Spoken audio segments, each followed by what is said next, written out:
Shavuos Daf Yomi Matmonim, the subconscious ונעלם. I'm happy to welcome Mr. Des Goldberg here this morning. Des has been learning with me for 50 years, isn't it? I have a little bit of a break in between. And was one of the very early Talmudim in Johannesburg. Very happy to have you here. Des is a follower of the Matmonim from the distance. We're starting a whole section of Tumah and Tahara, laws which we're not very familiar with, learning that we're not very familiar with because it doesn't apply today. And we've got a bunch of pages, a bunch of daf that are going to be dealing with Tumah and Tahara. And the challenge is going to be able to find in every one of these dafim a matmon, an actionable insight, something you can learn and take away and say, this is an insight I need for my life today. How are we going to do that? So I'm going off on a business trip tomorrow. I'm leaving the next 10 daf or so to Rav Jibli. I have no doubt will do brilliantly in extracting those. But today I'll start with an opening into the area, and we'll continue when I get back next week. We're dealing here with the difference between having no knowledge and having subconscious knowledge. The whole concept of the subconscious, the Western world only started dealing with over the last 200 or 300, not even 300 years. In Eastern philosophy, in the Veda philosophy of the Indian people, there's been the idea of the subconscious already for thousands of years. And we see in the Torah, we'll get insight into some of how the Torah sees subconscious knowledge. What does it mean to know something subconsciously? Is that called knowing it, or is that not called knowing it? And the area that we're dealing with is shogeig, טומאת, מקדש, וקדשיו, where a person either eats something which is kodesh or steps into a space which is kodesh when he is in a state of tumah. And we're dealing here with something that can't be seen. The place is kodesh, the place looks like any other place. And particularly today, you don't know exactly when you're in the area that is Beit HaMikdash area and when you're not. You can't see. There are no markers. And you can't see whether the food is tahor or the food is tameh. And you can't see whether you are tahor or you are tameh. You're dealing with invisible properties. And what this whole piece of this whole section of Torah is going to be working with is our capacity to live in the world, seeing that which cannot be seen, and engaging with that which cannot be seen, and relating to that which cannot be seen. Because that's what it means to be Jewish. What it means to be Jewish is to relate to the world not only on the basis of what you see, but on the basis of what is. Sam Rabin was one of the great American legislators of the last century, and he was asked, how does he have this intuitive sense of who's going to vote how and how many people are going to vote one way? And he could call it. He knew if something was put to the vote in the House, he knew exactly who was going to vote and how without doing surveys. And they said to him, how do you know these things? And he said, if you can't see what cannot be seen and you cannot hear what cannot be heard, you have no place in this chamber. For politics, you need to be able to see what cannot be seen and hear what cannot be heard. And for Torah, you have to be able to see what cannot be seen and hear what cannot be heard. The very Ribbono Shel Olam is that. How do you have Yirah Shamayim if you can't see what cannot be seen? That's why the world is called Olam. The Ari and others say it comes from the word Ne'elam. In the world, God is hidden.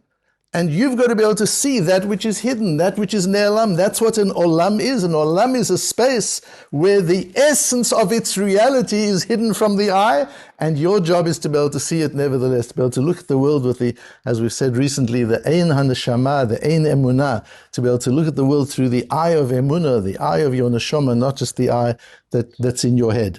I start off referencing a Rambam at the end of Hilchos Mikvos, where the Rambam says, "Davar barur v'galui she'atumot v'taharot gezerot hachatuvein." It's clear the tumas and taharos, we're talking about gezeros hakosov. These are inexplicable laws of the Torah. Ve'enan midvarin she'dato shel adam machra'ato v'hareihin michlal hachukim. We're dealing with chukim that the human intellect can't judge by.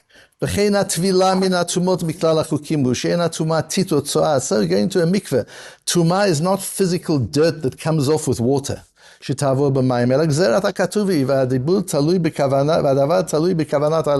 most important part of the mikveh is your intention. That's the most important part. Somebody who practices Chinese medicine, acupuncture and these things, told me that what they taught is where you put the needle in, that's one, you need a lot to know, a lot of information and knowledge about that. Dr. Howie, this is your field.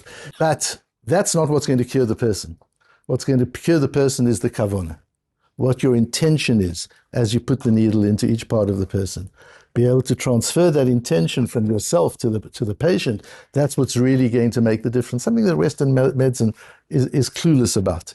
And says the Rambam, Lavdil, in the area of Tum and Tara, going into the mikveh, it's not just about you dunk into the mikveh and it's done. It's what is in your mind when you go to the mikveh.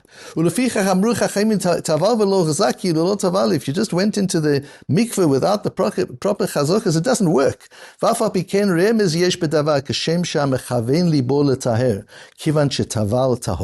But there's something to learn from this. Here comes the Rambam's Matmonim. See, I didn't invent the Matmonim. The Rambam invented the Matmonim. The Rishonim invented the Matmonim. He's learning Hilchos Tumah and Tara, and he says, but there's a Matmon. That you've got to learn that just as in Tumah and Tara, you can remove the Tum'ah, you can remove the contamination through intention. Even though there is no physical change in his body, he is a transformed human being. So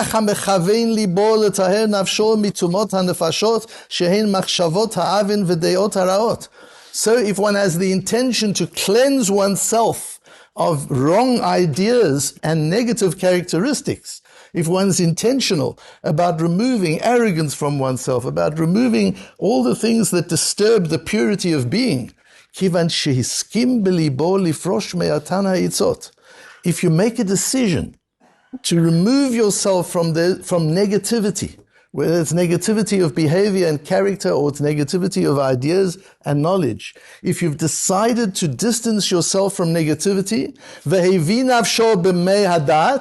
and you have immersed yourself into the mikveh of knowledge, you've immersed yourself into Torah, you've immersed yourself into the Gemara, your mind is swirling with the waters of Torah around you as you're thinking and working about all these ideas.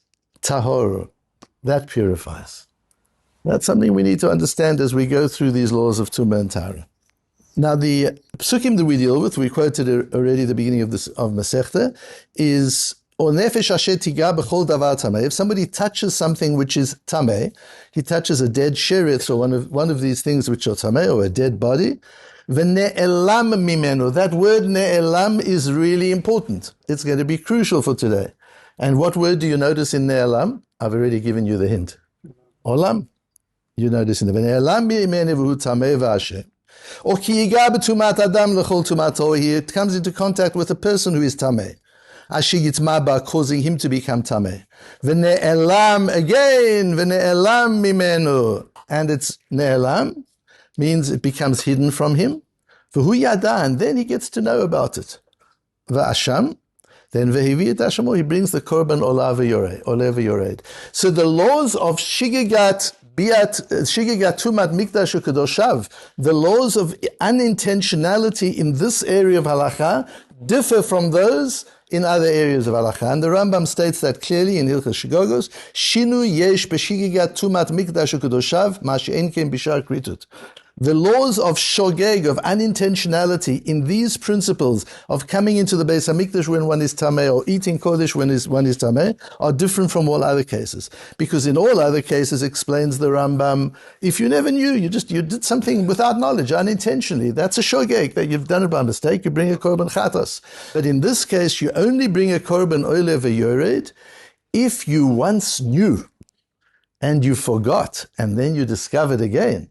Then it becomes a problem. The example of the Rambam is different from the example of the Gemara, where you know the laws of Tumah, you know that you touched something which is Tameh, and then you're on a tour in Yerushalayim and they tell you they're taking you up to the place of the Beis HaMikdash and you forget that you're Tameh, you just don't remember that. And then you go into the place of the Beis HaMikdash and then somebody says to you, but you're Tameh, you told me yesterday that I forgot. Then you bring a korban ole viyored. You knew, you forgot, and you discover again. Those are the laws, and that's because of the way it's written, because because the word ne'elam is used, that means there was knowledge before. You're not starting from ignorance. Ne'elam means the knowledge has disappeared from you. The knowledge is hidden. You had the knowledge, but you no longer have it. That's how we learn from Ne'elam. And that's all learnt in our Gemara, where the Gemara goes through how do you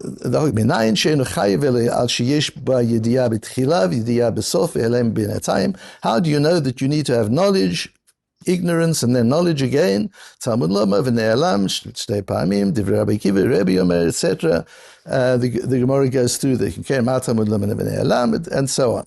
Ask the Gemara, Omar Ma ונעלם מכלל שידע, מהי משמע? How do you know from נעלם that it means that you once knew? Omar Rava מדלא כתיב והיא עלומה ממנו. It doesn't say it was hidden from him. That means you never knew. נעלם means it became hidden. It got lost. You had it and you lost it. That's what Ne'elam means. And from that we learned that there was a Yediyah beforehand.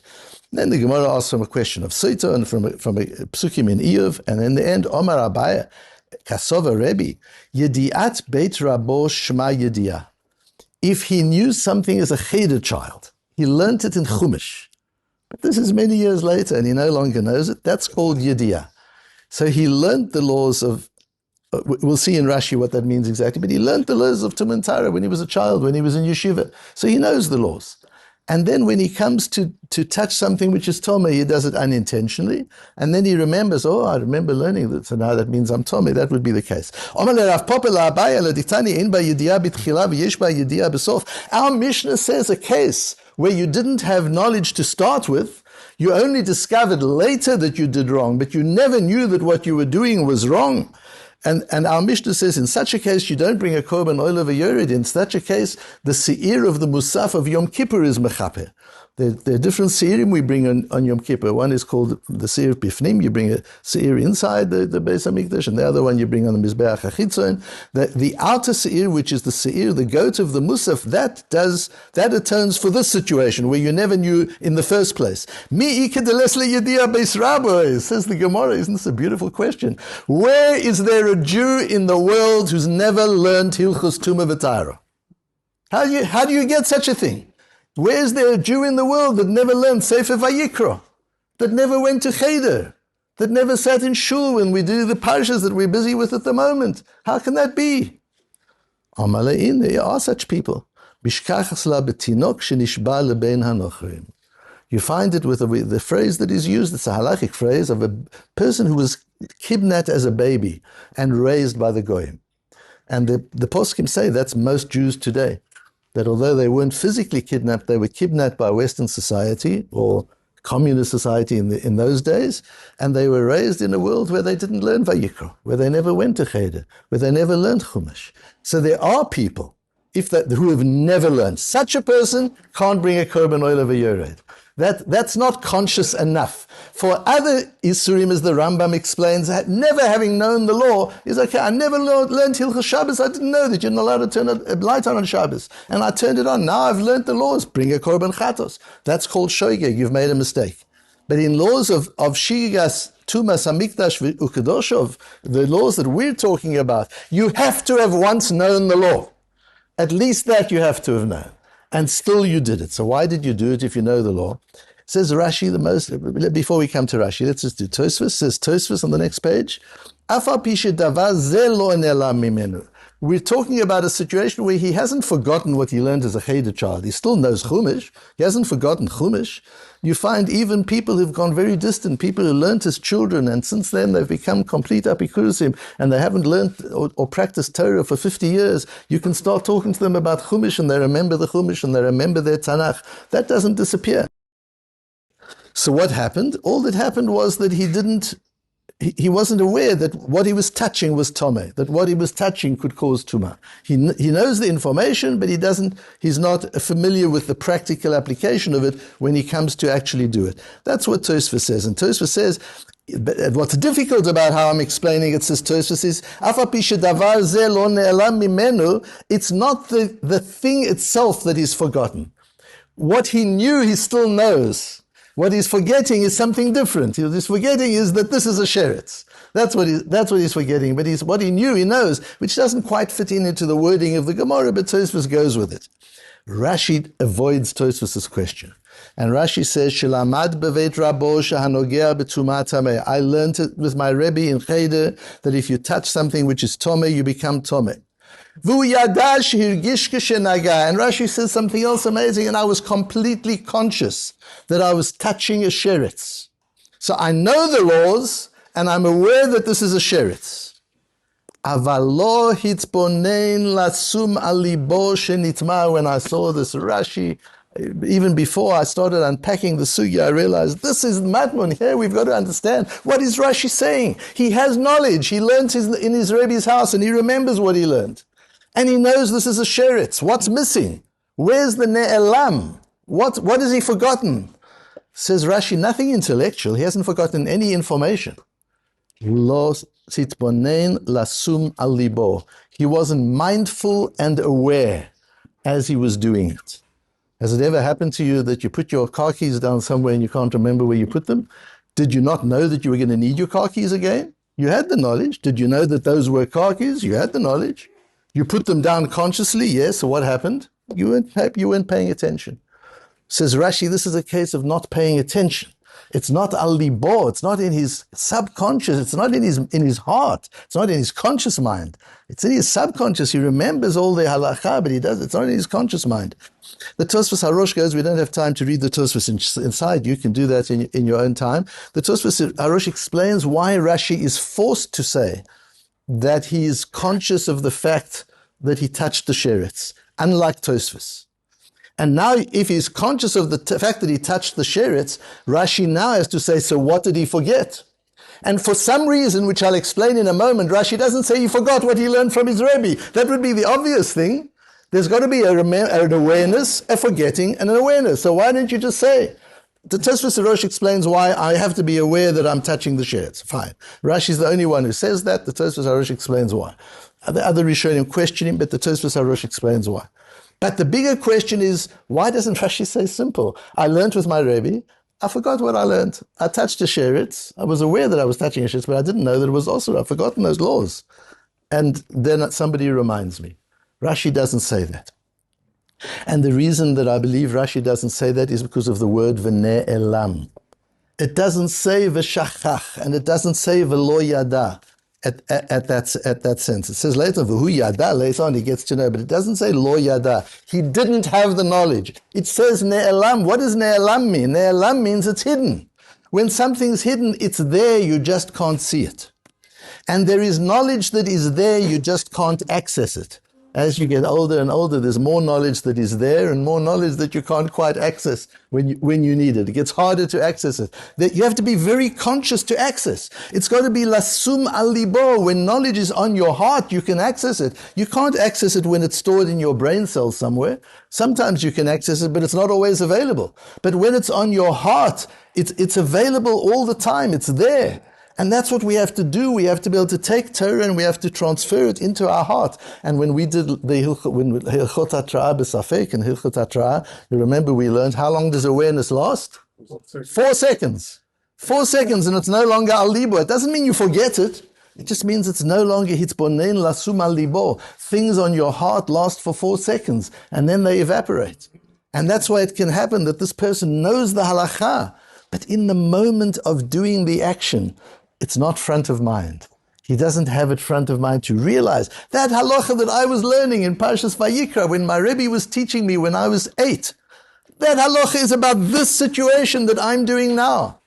We all know the laws of Truma and Maisa, but when you pick some fruit off a tree to realize this is it, these are the laws, this orange I'm holding, this apple I'm holding, this fig I'm holding, this is the laws of Truma and Maisa. All those halachot now come into play, and it's standing in front of me, I'm holding it in my hand, it's in my heart, this is it.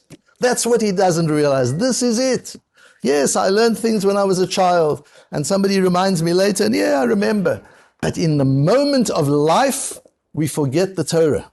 The Torah is stuck away in our mind somewhere, but it's not front of mind. It's not in our heart.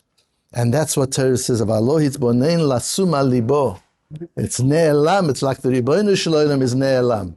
And we can choose not to see the Ribono Shel Olam, or we can see to lasum al libo, to make sure that the Ribono Shel Olam is on our heart, that we feel it, we're conscious of it, and we're aware of it.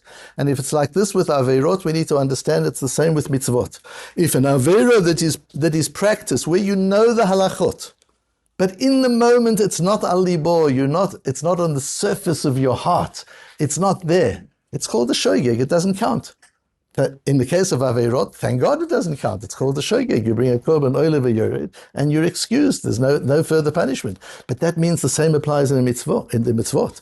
If you do a mitzvah and you know the laws, you know the halachot, you're keeping Shabbos, you've learned Hilchas Shabbos, you know Hilchas Shabbos. But on this particular Shabbos, it's not al libor, the halachot of Shabbos. Masechta Shabbos is not on your heart. You know the laws of davening, you know the laws of Kriya Shema, but when you're saying Kriya Shema, you're not saying it with all those halachos that you learned in the Mishnah Brura. They're stuck in the Mishnah Brura. They're not in your heart. They're in the Mishnah Brura. They're in the Shulchan Aruch. In your heart is just to get finished with davening as quickly as possible. Say Kriya Shema, check the box, and get on with your day. That's not a mitzvah. Just as it's a shogeig, if it's an avera, it's a mitzvah b'shogeig as well. We can do mitzvahs b'shogeig as well. And a mitzvah b'shogeig doesn't mean that you don't know the halachot necessarily. Sometimes a mitzvah b'shogeig simply means the halachot are on the shelf. The halachot are not in my heart. And our job in learning is to be able to transfer the principles of Torah, the laws of Torah, the understanding and insights of Torah from the Sefer, from the mouth of a Rebbe, into one's own heart and life, and live by that. Tzadik be'emunato yichyeh, to live by your emunah, not just to have emunah, but yichyeh, to live with that emunah, to see the Rebbeinu Shalom, to see the Torah, to have the Torah on your heart at all times that one's living one's life.